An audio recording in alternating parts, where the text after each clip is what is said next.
বিসমিল্লাহির রহমানির রহিম। আমি মোহাম্মদ বদরুদ্দোজা, প্রধান শিক্ষক, সাদিপুর মাধ্যমিক বিদ্যালয়। সাদিপুর মাধ্যমিক বিদ্যালয়টি পদ্মা নদী বিধৌত চর অঞ্চলের একটি প্রত্যন্ত এলাকায় অবস্থিত, যা কুমারখালী কুষ্টিয়া অঞ্চলের হলেও কুমারখালী কুষ্টিয়া অঞ্চল থেকে একটু বিচ্ছিন্ন। কুমারখালী থেকে প্রায় 18 কিলোমিটার, কুষ্টিয়া সদর থেকে প্রায় 24 কিলোমিটার দূরে অবস্থিত।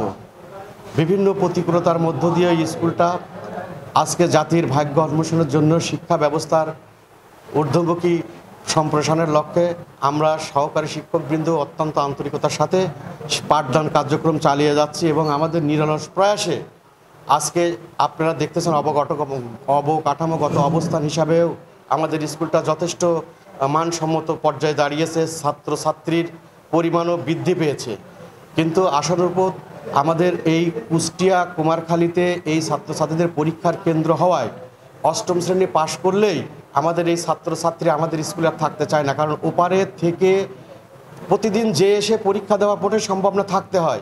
এটা একদিকে যেমন ব্যয়বহুল, অন্যদিকে কষ্টকর এবং ঝুঁকিপূর্ণ।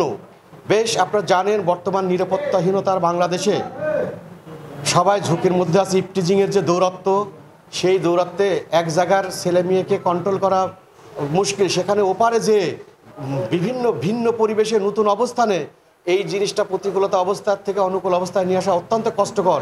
আমরা এই বিষয়ে অনেকবার অনেক সংকটময় অবস্থার সম্মুখীন হয়েছে ছাত্রীদেরকে নিয়ে, উত্তপ্ত পরিস্থিতির মধ্যেও পড়েছি। এই এত কষ্ট করে যার ফলে আমাদের ছাত্রছাত্রী থাকতে চায় না।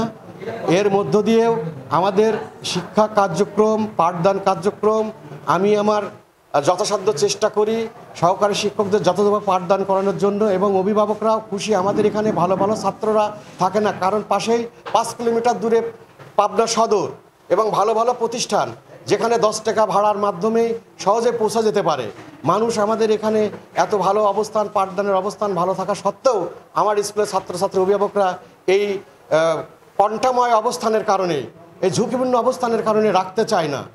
সেই কারণেই তার মধ্য দিয়েও আমি মনে করি আমার স্কুলের পাঠদান কার্যক্রম অত্যন্ত ভালো এবং ফলাফল, পাবলিক পরীক্ষার ফলাফল বেশ সন্তোষজনক। আমার এখানে বোর্ডের চেয়েও এবং এবারও যে অ্যাভারেজ শতকরা পার্সেন্টেজ এসেছে 73 পয়েন্ট সামথিং, কিন্তু আমাদের এখানকার পাশের হার প্রায় 87%। সেখানে আমি মনে করি আমার বোর্ড এবং সার্বিক যে পাশের হার তার চেয়ে তো আমরা বেশি অর্জন করতে পেরেছি, আল্লাহর শুকরিয়া। কারণ আমরা আরও ভালো করতে পারতাম যদি আমাদের এখানে ভালো মানের ছাত্রছাত্রী থাকতো। আমার এখানে ভর্তি হয় 1, 1.5, 2 পয়েন্টের ছাত্রছাত্রী, জিপিএ 5, 4 এই ছাত্রছাত্রী আমাদের এখানে আমরা রাখতে পারি না, কারণ ভালো ছাত্রীদের টানি থাকে, যোগাযোগ ব্যবস্থা যেখানে ভালো, আরও ভালো যেখানে সেখানে। কিন্তু আমাদের এখানে পাঠের মান ভালো থাকলেও শুধু পরীক্ষার অবস্থান ওপারে হওয়ার কারণে কোনো অভিভাবকই এই ঝুঁকি নেন না। আমি স্যার আরেকটা প্রশ্ন করতে চাই। আমরা জানি যে এই জোর সাদিপুরটা হচ্ছে এটা কই, এখানে একটা শীট দিলাম, হাতে করে ফট করে তুলিস। আমি ইতিমধ্যেই আমার এই পরীক্ষার কেন্দ্র, শুধুমাত্র পাবলিক পরীক্ষার কেন্দ্র যাতে পাবনার সাথে হয় এবং আমরা এই সুফলটা পেতে পারি এবং আমাদের এই অভিভাবক, শিক্ষক, ছাত্ররা যাতে উপকৃত হয়, এবং যে কষ্টের কথা, দুর্ভোগের কথা, ঝুঁকির কথা বলেছি,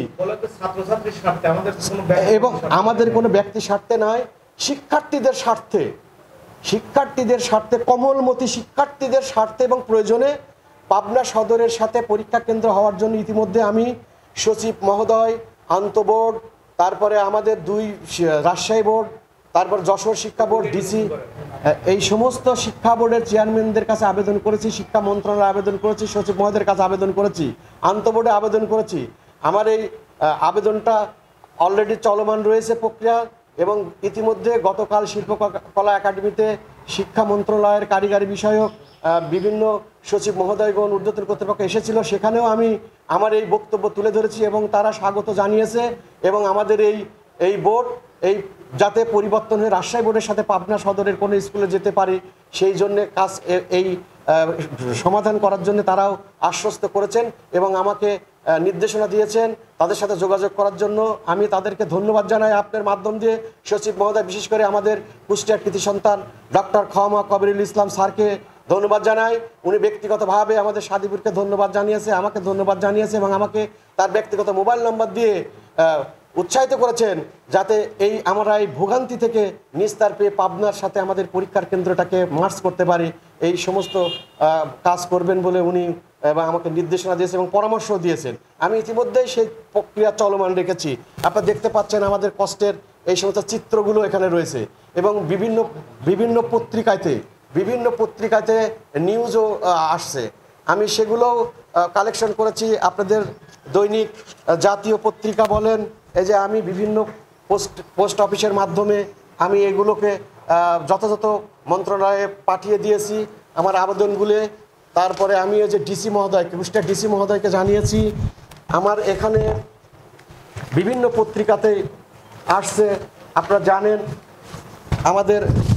আমি ইতিমধ্যেই এই যে কুষ্টিয়ার বজ্রপাত, আন্দোলনের বাজার, তারপরে হচ্ছে দৈনিক সংগ্রাম, আমাদের দেশ, বিভিন্ন পত্রিকার মাধ্যমে এবং আপনারা জানেন সামাজিক মাধ্যম এখন বড় কাজ করে।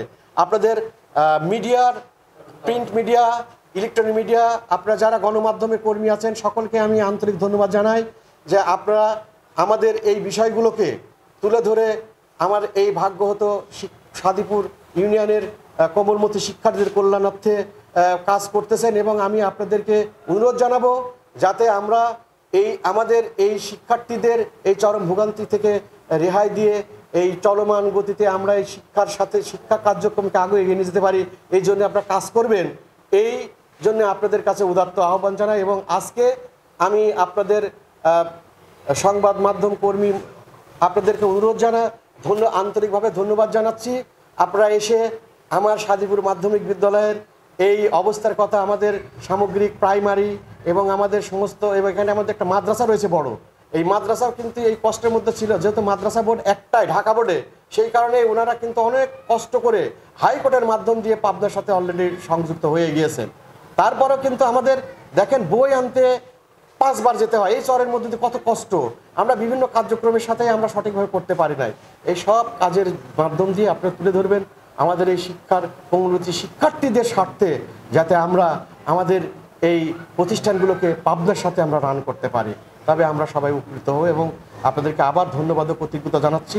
এবং আমাদের এই কথাগুলো আপনারা কথার মাধ্যম দিয়ে আপনারা কাজ করবেন, কারণ আপনারা আমাদের যে সহযোগিতা করেন আসলে আমরা এটা ভাষায় প্রকাশ করতে পারবো না। কারণ আমরা দেখেছি যে জুলাই গণঅভ্যুত্থানে গণমাধ্যম কর্মীদের যে আত্মত্যাগ, যে নিঃস্বার্থ, যে ঝুঁকি নিয়ে যে কর্ম, যার মাধ্যম দিয়ে আমরা এই সুফলটা পেয়েছি। আমরা আগামী দিনেও আমাদের এই শিক্ষা প্রতিষ্ঠানের এই সুফলটা আপনাদের মাধ্যমে পেতে চাই। ধন্যবাদ। আমার যে প্রতিকূল অবস্থার কথা বলেছি, যে অবর্ণনীয় কষ্ট এবং ঝুঁকির কথা বলেছি, এই ঝুঁকি নিরসনের একমাত্র উপায় আমাদের আমি নয়, শুধু আমাদের এখানে এবার থেকে আমরা জানি বৃত্তি পরীক্ষা চালু হবে, সম্ভবত আগামীতে জেএসসি পরীক্ষাও চালু হতে পারে, সম্পূর্ণ চালু হতে পারে। তো প্রাইমারি স্কুলগুলো ঠিক একই অবস্থা। সমস্ত দিক থেকেই আমরা শিক্ষা ব্যবস্থায় একটা অবহেলিত পর্যায়ে রয়েছি। আমাদের ছাত্রছাত্রীরা খেলাধুলায় অত্যন্ত পারদর্শী, কিন্তু আমরা কুমারখালীতে যে খেলাধুলায় পার্টিসিপেট করলেই দুঃখ হলেও সত্য, আমরা চাই আমার ছাত্ররা হেরে যাক। কারণ প্রতিদিন জিতলেই আর জেলায় যেতে হবে, জিতলেই বিভাগে যেতে হবে। একদিকে যখন ব্যয় আর একদিকে যখন ঝুঁকি, সেই কারণে এই অনাকাঙ্ক্ষিত চাওয়া এবং আমাদের এই শিক্ষার পরিবেশ, আপনারা জানেন যে একটি জাতির ভাগ্য উন্নয়নের জন্যে, একটি সমাজকে মেরুদণ্ডে সোজা করতে হলে শিক্ষা ব্যবস্থার আমূল পরিবর্তন দরকার। একমাত্র শিক্ষা ব্যবস্থায় পারে এই সমস্ত প্রতিকূল অবস্থা থেকে নিরসন করে একটি জাতির ভাগ্য এবং একটি দক্ষ জনশক্তি রূপান্তরিত করা বলেন, একটি পরিবারকে সচ্ছল করতে বলেন, নিজের অবস্থানকে ফিরাতে বলেন, একটি শিক্ষার মাধ্যম দিয়ে সম্ভব। কিন্তু সেই অবস্থা থেকে আমরা অবশ্যই বিচলিত হয়ে আছি। আমরা অবশ্যই এই ভৌগোলিক কারণে আমি মাধ্যমিক স্তর সহ আমার প্রাইমারি সব শিক্ষা যদি এই পাবনার সদরের সাথে যুক্ত হয়, আমি অবশ্যই মনে করব শিক্ষা ব্যবস্থার উন্নয়ন ঘটবে এবং এই শিক্ষা ব্যবস্থার উন্নয়ন ঘটার মধ্য দিয়ে আমাদের এই জাতির এই শ্রেণীর মানুষ, এই শ্রেণী পেশার নিম্ন আয় বৃত্তির মানুষ অবশ্যই একটি আশার আলো দেখবে এবং আমরা অবশ্যই উন্নয়ন ছোঁয়া পাবো বলে মনে করি। শ্রেণীর পরে থাকতে চায় না, এই কারণে অষ্টম শ্রেণী পর্যন্ত রেজিস্ট্রেশন ছিল না আগে, আর অষ্টম শ্রেণী থেকে 9-এ রেজিস্ট্রেশন হয় এবং অষ্টম শ্রেণী পর্যন্ত কোনো পাবলিক পরীক্ষা বর্তমানে নাই। ইতিপূর্বে থাকলেও 20 সাল থেকে আর নাই, করোনার কালীন সময় থেকে। সেই কারণে জিএসসি পরীক্ষার আর পাবলিক পরীক্ষা নেই। তো এখন বর্তমানে আমাদের নবম শ্রেণীতে রেজিস্ট্রেশন হয়ে এসএসসি পরীক্ষার ভয়ে ছেলেপেলে স্কুলে আর থাকতে চায় না, কারণ এসএসসি পরীক্ষা দিতে হলে ওপারে থাকতে হবে, কুমারখালীতে অবস্থান করতে হবে। সেই কারণে তারা এখানে আর রাখতে চায় না, যা সহজীকরণ হিসাবে পাবনার সাথে লাগানো কোনো স্কুলে তারা ভর্তি হতে চায়। তাহলে সেই দিক থেকে আমরা একেবারে আমরা জানি এসএসসি পরীক্ষা হচ্ছে একটি শিক্ষার মেরুদণ্ড বলা হয়, মানদণ্ড বলা হয়। সেই জায়গা পর্যন্ত আমরা পৌঁছাতে পারিনি। অল্প কিছু হয়তো থাকলেও তারা বাংলায় দুর্বল, তাদেরকে ধরে রেখে অত্যন্ত কষ্ট করে আমাদের এই পরীক্ষা কার্যক্রম চলছে, যার ফলে আমাদের এই শিক্ষা ব্যবস্থার অবশ্যই আমাদের শিক্ষা প্রতিষ্ঠানগুলো দুর্বল হয়ে যাচ্ছে। ছাত্রছাত্রী প্রায় শূন্যর দিকে আমরা 8-এর পর থেকে হয়ে যাই। ওকে, ধন্যবাদ স্যার। আমার ইতিমধ্যে আমার এই বোর্ড যাতে এই পরীক্ষার কেন্দ্র পাবনার সাথে হয় এই কারণ বিষয়ে আমি ইতিমধ্যেই কোনটা একটু কইলেন স্যার, নাইলে আবার ডিস্টার্ব হবে, আপনি কথা বলে হ্যালো।